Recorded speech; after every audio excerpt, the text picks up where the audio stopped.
Diz assim: havia um fariseu chamado Nicodemos, líder religioso entre os judeus.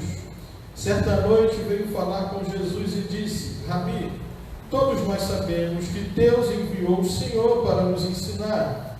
Seus sinais são provas de que Deus está com o Senhor. Observe que o Senhor está em letra minúscula. Jesus respondeu: eu lhe digo a verdade, quem não nascer de novo não verá o reino de Deus. Como pode um homem velho nascer de novo? Perguntou Nicodemos.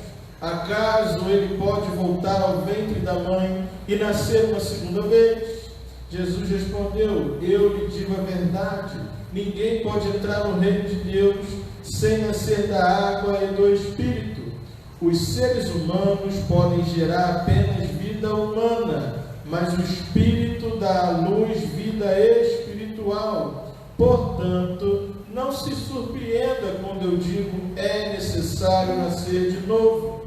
O vento sopra onde quer, assim como você ouve o vento, mas não é capaz de dizer de onde ele vem, nem para onde ele vai, também é incapaz de explicar como as pessoas nascem do Espírito. Como pode ser isso? Perguntou Nicodemos. Jesus respondeu: você é um mestre respeitado em Israel e não entende essas coisas?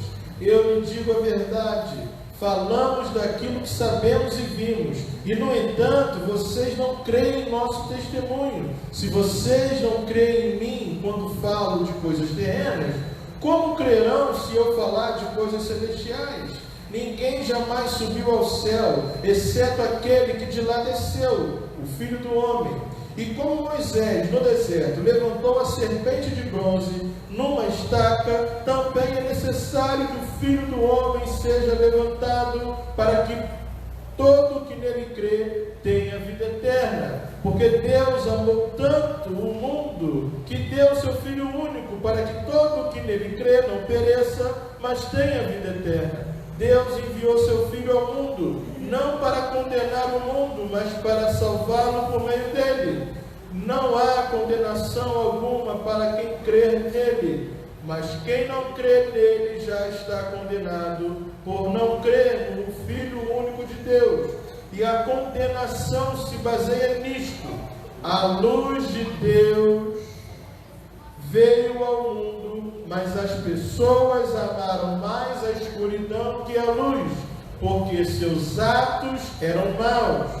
Quem pratica o mal odeia a luz e não se aproxima dela, pois teme que seus pecados sejam expostos. Mas quem pratica a verdade se aproxima da luz, para que outros vejam que ele faz a vontade de Deus. Amém? Irmãos, esse é um dos textos bem clássicos, das Escrituras. Mas o interessante é que a palavra, a conversa aqui é de dois mestres, O problema é que Nicodemos ele se refere ao Senhor Jesus como um Senhor qualquer. Por isso que eu chamei a atenção para a forma da tratativa de Nicodemos com Jesus. Nicodemos está tratando Jesus como um Senhor, uma pessoa de respeito, uma pessoa que tem erudição. E querido, o nosso relacionamento com Deus vai apontar muito daquilo que nós entendemos sobre Deus. Eu tenho um texto escrito acerca, uma crítica que eu faço esse texto eu escrevi uns 3 ou 4 anos, já publiquei algumas vezes, já até fui ameaçado pelo grupo aí que eu critico a música, mas estou nem aí, está errado mesmo. Sobre a forma excessiva pela qual nós nos referimos ao Senhor como você, porque eu trago nesse texto uma explicação muito simples, porque Senhor, quando nós nos referimos ao Senhor Jesus como Senhor, isso não é um pronome de tratamento, e sim um título. um título de divindade, um título do que ele é, e não como uma forma de respeito, como alguns podem achar. Então, quando você se refere a Deus como você está rebaixando a Ele da posição do que Ele é, de Senhor, Deus, Criador, para uma mera pessoa qualquer, um mero erudito qualquer. E era dessa maneira como Nicodemos estava tratando Jesus naquela hora. Ele estava se referindo ao Senhor como alguém de respeito, não como o Senhor da sua vida, não como alguém que reconhecia o senhorio de Jesus. Nicodemos, ele não estava indo ao Senhor para de fato render-se a Ele, mas sim talvez para aprender, para entender o que esse novo mestre, o que esse novo rabi estava querendo dizer com os seus ensinamentos. Nesse primeiro momento, Nicodemos ele vai ao Senhor Jesus, não o reconhecendo como Deus, mas com respeito. Queridos, talvez o nosso relacionamento com Deus seja um relacionamento de respeito. Talvez o nosso relacionamento com o Senhor seja um relacionamento de alguém que merece o nosso respeito. Já ouviu falar daqueles amigos do Evangelho? Fulano não é crente, mas é amigo do Evangelho. O problema é que no céu não tem lugar para amigo, só tem lugar para filho. O problema é que ser amigo do Evangelho não é o suficiente para herdar o reino dos céus. Porque só herda quem tem direito à herança. E só tem direito à herança quem é filho. Amigo não entra na Escritura. Amigo não entra no rol daqueles que têm direito à herança. Então, o primeiro ponto que eu queria trazer para você: avalie como tem sido o seu relacionamento com o Senhor. Avalie da maneira como você tem se relacionado com Deus. Deus não é qualquer um, Deus é Deus. Deus ele é poderoso para salvar, mas Ele também é poderoso para condenar. E seguindo aqui o texto, Jesus ele começa a confrontar com as suas respostas a maneira como Nicodemos se dirigia a Ele. Nicodemos tentava tratar Jesus como um Senhor de Senhor para Senhor. E todas as respostas, Jesus ele diz: olha, eu lhe digo a verdade. Isso para Nicodemos poderia estar soando como uma coisa estranha, porque não era comum um discurso desse naquela época. Porque os mestres, os doutores da lei, se referiam aos profetas, traziam a sua autoridade através da lei apresentada por Moisés, dos profetas, mas Jesus agora vem com um novo discurso: eu vos digo a verdade. Jesus fala isso para Nicodemos por 3 oportunidades. Em 3 respostas, Jesus precede com essa expressão: eu lhe digo a verdade, no versículo 3, no versículo 5 e no versículo 10. Será que de fato, e é um segundo ponto que eu quero trazer para a sua reflexão, será que de fato aquilo que está na Bíblia tem sido a verdade para a sua vida? Será que de fato aquilo que você tem lido nas Escrituras, aquilo que você conhece da Palavra de Deus, tem sido verdade para você? Porque não adianta ela ser verdade na vida do seu filho, da sua esposa, ou do seu esposo, ou do seu pai, da sua mãe. Ela precisa ser verdade na sua vida. Ela precisa ser verdade para você. E de fato a gente entende que essa palavra é verdade para nós quando nós a praticamos. Quando nós não praticamos, a gente pode até respeitar, mas ela é uma verdade, não é para mim. Já ouviu falar isso? Não é para mim, isso não é para mim. É bonito, é legal, é bacana, mas não é para mim. E às vezes não é mesmo, porque é para quem é filho. E de novo eu volto na mesma tecla. A questão é saber se nós somos amigos do Evangelho ou se nós somos filhos de Deus. O céu não é lugar para amigos. O céu é lugar para filhos. O reino de Deus foi feito para os seus filhos e não para os seus amigos, para os mais chegados, para os mais respeitosos. E aí Nicodemos começa a entrar em parafuso, porque Jesus começa a falar de coisas celestiais, de coisas espirituais, e Nicodemos está tratando Jesus ali na superficialidade. Interessante quando a gente está entrando num grau de intimidade com o Senhor, numa conversa, ou numa tentativa de conhecimento, se a gente não reconhecer a nossa limitação, a gente vai ficar caminhando na superficialidade. E aí, a primeira resposta de Jesus a Nicodemos, versículo 13, é: eu lhe digo a verdade, quem não nascer de novo, não verá o reino de Deus. Mas por que Jesus respondeu isso? Porque no versículo 2, Nicodemos está falando: todos nós sabemos que Deus enviou o Senhor. É um Senhor de respeito, é um Senhor, como eu falo com meu pai, como eu falo com meu avô, como você fala com alguém de idade, ou então como você fala com o seu professor, ou então quando vocês se referem a mim, agora engraçado com as pessoas, eu não junto com o Senhor agora. Como é que é? 36 anos na cara, agora eu sou Senhor. Só porque eu sou pastor. Mas a irmã falou assim, agora de manhã, conversando comigo, ela falou Senhor, e ela era mais velha que eu. Eu falei, irmão, o negócio está meio confuso aqui, né? Então, o tratamento era esse. Deus enviou o Senhor para nos ensinar. Todos nós sabemos que Deus nos enviou o Senhor para nos ensinar. Seus sinais são prova de que Deus está com o Senhor.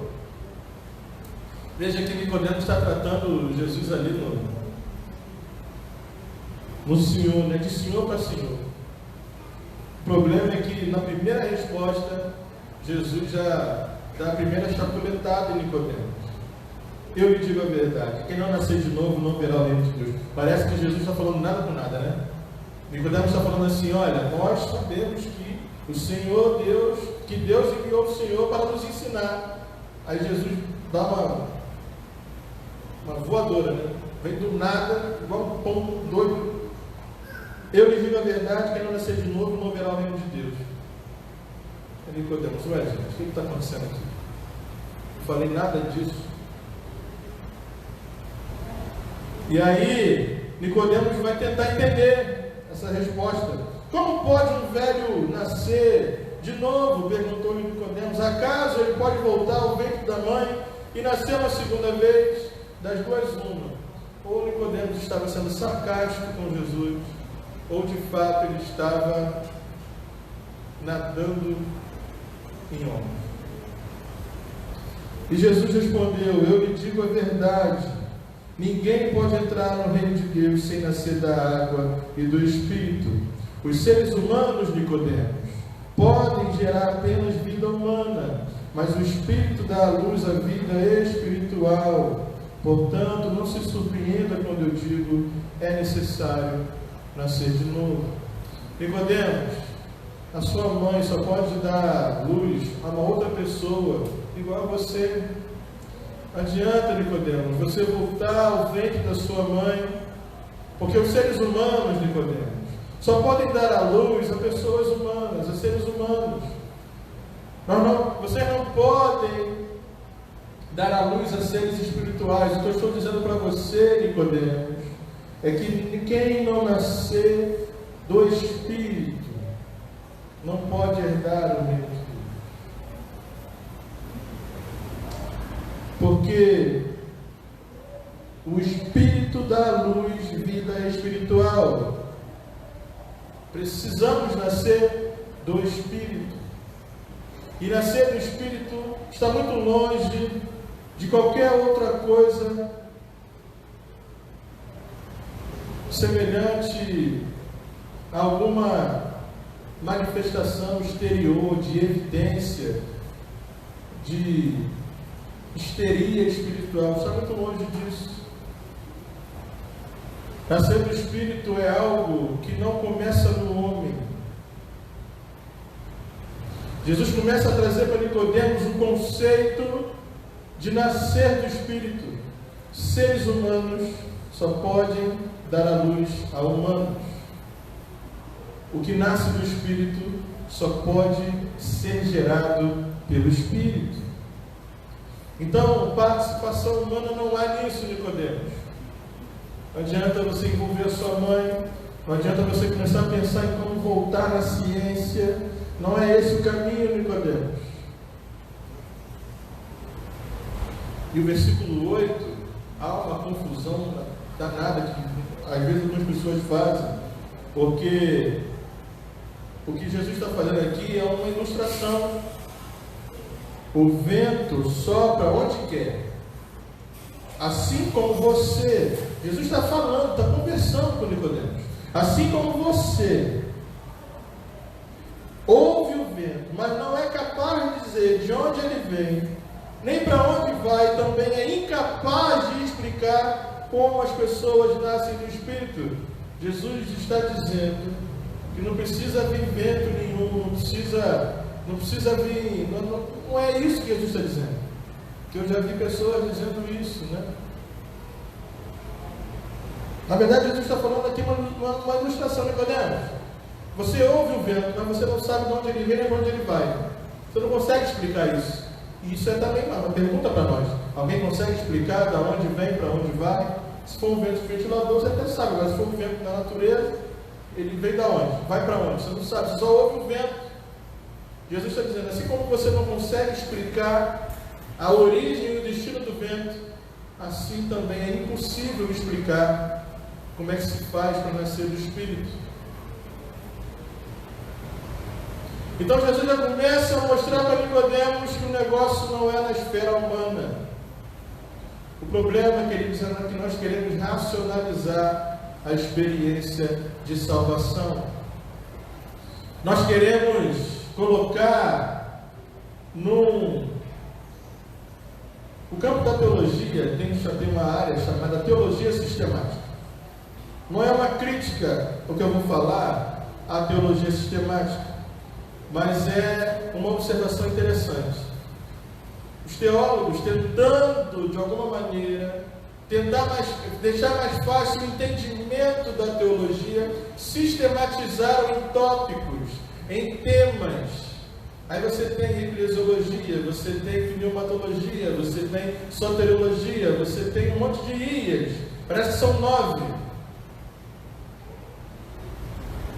Tentando agrupar em temas para explicar a teologia. Só que o próprio Jesus está dizendo, olha, para entender isso tudo na sua essência é impossível. Por isso, Nicodemos, eu lhe digo a verdade. É preciso crer, é preciso ter fé, é preciso nascer do Espírito, é preciso que haja uma obra do Espírito Santo de Deus na sua vida, para que você nasça do Espírito e assim, de fato, seja salvo. E aí Nicodemos faz de novo a mesma pergunta: como pode ser isso? Nicodemos estava entrando em parafusos. Não há diferença de Nicodemos para todo aquele que tenta explicar em todas as suas nuances, em todos os seus detalhes, o processo da salvação. A gente precisa aprender mais do que nunca de que a salvação pertence ao Senhor. E como Ele faz, como Ele deixa de fazer. Vão ficar batendo cabeça aí fora. Vão ficar se matando. Vão ficar dizendo que é assim, é assado. Vai dizendo que o versículo tal é assim, mas o versículo tal é assado. E eu acho que Jesus deve ficar rindo muito de a gente. Um bando de baboseira, porque Ele já está dizendo: é preciso crer. Não é preciso explicar. É preciso crer. E eu aqui não estou fazendo uma apologia a uma fé irracional, não é isso. Eu estou dizendo, se você tentar entender na racionalização da fé, você vai fazer heresia. Os maiores hereges de todos os tempos nasceram da tentativa de explicar, homens estudiosos da palavra, mas que tentaram racionalizar muito o negócio, que chega uma hora que você precisa crer, e aí é pela fé, e aí é uma ação do Espírito, e essa fé é a fé salvadora. E aí Jesus respondeu, quero chamar aqui para um destaque para você, do versículo 10 ao versículo 21, é uma resposta de Jesus. O tal famoso João 3,16 é parte de uma resposta de Jesus para Nicodemos. Muitas vezes nós citamos João 3,16, desconhecendo o contexto, desconhecendo a profundidade do texto, desconhecendo o que de fato está incutido nesse ensinamento. A gente só fala que Deus amou o mundo de tal maneira para que todo aquele que nele crê não pereça, mas tenha a vida eterna. João 3,16. E é até vergonhoso não saber falar isso para alguns. Explica. Na análise do capítulo 3 de João, a gente vê que do versículo 10 ao versículo 21 é um bloco, é uma resposta de Jesus a uma indagação. Qual a indagação? Como pode ser isso? Como pode ser isso o quê? Nascer do Espírito. João 3,16 é parte de uma resposta de como se nasce do Espírito. Vamos ler? Jesus respondeu: você é um mestre respeitado em Israel e não entende essas coisas. Jesus tira um sarro aqui de Nicodemos, né? Eu lhe digo a verdade, falamos daquilo que sabemos e vimos, e no entanto vocês, Jesus começa a confrontar. Primeira observação sobre a resposta de Jesus: é impossível alguém nascer de novo se não for confrontado consigo mesmo. É impossível alguém ser regenerado se não for confrontado com a sua humanidade. É preciso que aquilo que é humano diminua, é preciso que aquele eu seja esmiuçado, esmagado, para que Jesus apareça na minha e na tua vida como Salvador. E Jesus começa confrontando. Eu lhe digo a verdade, falamos daquilo que sabemos e vimos, e no entanto vocês que fariseus, não creem em nosso testemunho. Se vocês não creem em mim, quando falo de coisas terrenas, como crerão se eu falar de coisas celestiais, Nicodemos? Imagina Nicodemos ficando vermelho, querendo se esconder atrás da mesa. Mas Jesus não para por aí. Ninguém jamais subiu ao céu, exceto aquele que de lá desceu, o Filho do Homem. E como Moisés do deserto levantou uma serpente de bronze numa estaca, também é necessário que o Filho do Homem seja levantado, para que todo que nele crê tenha vida eterna. Jesus começa a trazer à memória de Nicodemos aquilo que Nicodemos conhece. Um segundo processo do nascimento que Jesus está expondo para Nicodemos. Nicodemos, você precisa primeiro entender que o que você sabe não é suficiente para você nascer de novo. Segunda coisa que você precisa entender é que aquilo que você sabe serve para embasar a tua fé, embasar o teu conhecimento, o teu estudo. Toda a tua letra serve, Nicodemos, simplesmente para racionalizar a base da sua fé. Assim como você sabe que Moisés precisou erguer uma serpente na estaca para que pessoas fossem salvas, assim o Filho do Homem precisa ser levantado para que todo aquele que nele crê não pereça e tenha vida eterna. E aí Jesus entra no versículo 16, porque Deus amou o mundo, Nicodemos.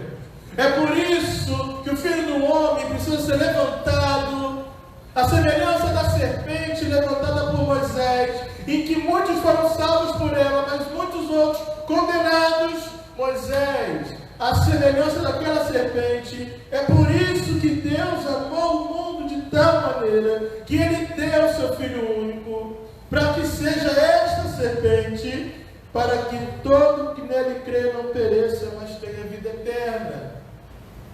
Essa serpente que eu digo na ilustração trazida, não que Jesus seja serpente, né? Então você dizendo que eu falei que Jesus é serpente aqui. E Jesus continua: Deus enviou seu Filho ao mundo não para condená-lo, Nicodemos, mas para salvar por meio dele. Aí eu te faço uma pergunta: por que Deus enviou seu Filho para salvar e não para condenar?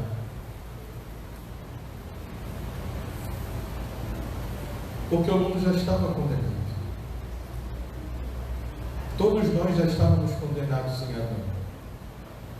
Se Deus não tivesse enviado Jesus, Deus continuaria sendo Deus e nós continuaríamos sendo pecadores. A diferença é que com Jesus, Deus usa da sua misericórdia e não da sua justiça, porque a justiça de Deus não se manifesta na salvação, ao que muitos alegam. A justiça de Deus se manifesta na condenação. Quando Ele condena o ímpio pelo seu pecado, Ele está sendo justo. E quando Ele salva o pecador, Ele está sendo misericordioso. São dois atributos de Deus que precisam ser bem entendidos. O problema é que a gente acha que a salvação é um ato de justiça. E não é. É um ato de misericórdia. Por quê? Porque Deus enviou seu Filho ao mundo não para condenar, mas para salvar.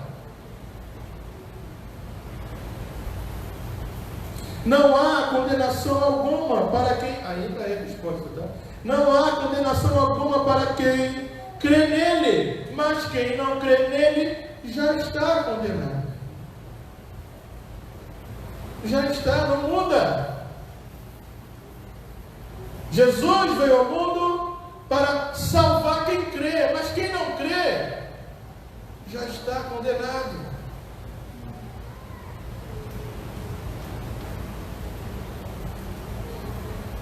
E a condenação, essa parte final, é uma parte meio doída. E a condenação se baseia nisto. Jesus vai explicar agora por que quem é condenado é condenado. Segura aí. A luz de Deus veio ao mundo, Jesus. Mas as pessoas amaram mais a escuridão que a luz, porque seus atos eram maus. Quem pratica o mal odeia a luz e não se aproxima dela. Por quê? Por que as pessoas não se aproximam da luz? Por que as pessoas que amam as obras más não querem se aproximar da luz? Por quê? Por quê? Porque temem que os seus pecados sejam expostos. Deu para entender por que o pecador impenitente, aquele que permanece na prática do pecado, mesmo sendo repreendido, mesmo sendo disciplinado, você entendeu por que ele não fica numa igreja? É porque o pecado dele é trazido à luz. E ele não quer isso. Ele não quer isso. Para ele, quanto mais escuridão, quanto mais trevas, é melhor, porque nas trevas se esconde os seus pecados. Nas trevas ninguém vê o que de fato ele é. Mas aquele que se aproxima da luz, a luz mostra o que de fato ele é. E aqueles que fazem a vontade de Deus se aproximam da luz para quê? Para que todos vejam que ele faz a vontade de Deus. Simples assim, Nicodemos. Se Nicodemos conseguiu dormir depois dessa conversa, eu não sei. Não sei qual foi a decisão de Nicodemos depois disso. Não sei o que aconteceu com Nicodemos, mas uma coisa eu sei. Ele entrou tratando Jesus como um qualquer e saiu diante de Jesus como um qualquer. E nessa noite, meu querido, eu quero te dizer o seguinte: talvez você tenha muito conhecimento acerca da palavra, talvez você conheça mais do que eu não duvido. Eu acredito até que tenham pessoas que não estejam no Evangelho. Acho que se de repente debater comigo uma Bíblia, eu vou apoiar de Bíblia. O problema é que a salvação não está para quem conhece, mas é para quem crê. O jovem rico chega da mesma maneira diante de Jesus: conheço toda a lei, e pai, começa ali a querer aparecer para Jesus com seus dons. E aí Jesus fala o seguinte: olha, vende tudo que tens, dá aos pobres e me segue. E ele sai triste.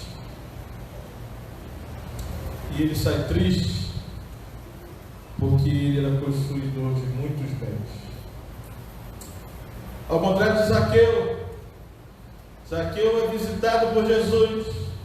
Jesus diz várias coisas para Zaqueu, e Zaqueu fala assim: Senhor, se alguma coisa eu tenho defraudado de alguém, eu vou restituir 4 vezes mais. Aí Jesus fala: hoje teve salvação nessa casa. Eu não pedi nada, o cara já deu tudo. A salvação é assim, querido. Eu não preciso pedir nada, Jesus não precisa pedir nada. Simplesmente acontece. É uma ação de Deus no coração do pecador, através da exposição da sua palavra. E é por isso que a palavra precisa ser pregada, é por isso que a palavra precisa ser ensinada, é por isso que a palavra precisa ser exposta, porque é através dela que o Espírito Santo age no meu e no teu coração. É através dela que o pecador é confrontado com o seu pecado, com a sua petulância, e a máscara cai. E Jesus explica para Nicodemos algo que talvez ele não explicou para ninguém, pelo menos eu não lembro. A condenação se baseia nisto, Nicodemos. As pessoas más não se aproximam da luz, porque não querem que suas obras más sejam expostas. Por isso que o trânsito de crentes entre igrejas está um monte. É por isso que hoje em dia ninguém pede mais carta de transferência, porque se pedir para uma igreja séria, dependendo de como foi a situação, o pastor vai relatar o que aconteceu e não vai ser recebido lá. Mas hoje agora o negócio é business do Senhor.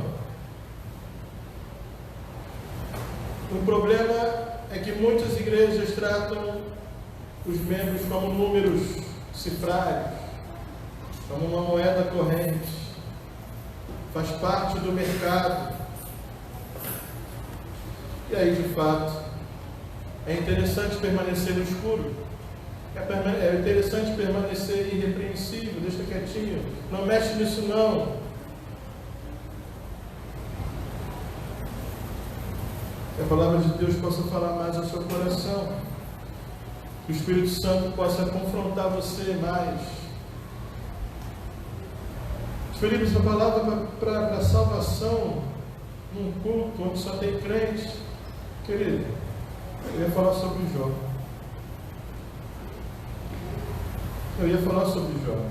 O notebook está fechado aqui.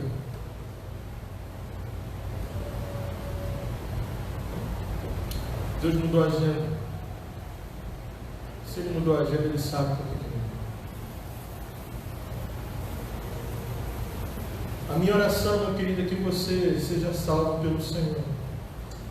A minha oração é que essa palavra sirva para que você seja perturbado, como eu tenho certeza que Nicodemos saiu perturbado dessa conversa. Saiu meio desconfortável. Não foi uma conversa de compadre. Não foi uma conversa de Senhor para Senhor. Foi uma conversa de um Deus santo com um pecador. É preciso termos essa conversa com Deus. É preciso termos esse confronto com o Senhor. Eu quero nascer do Teu Espírito. Eu quero matar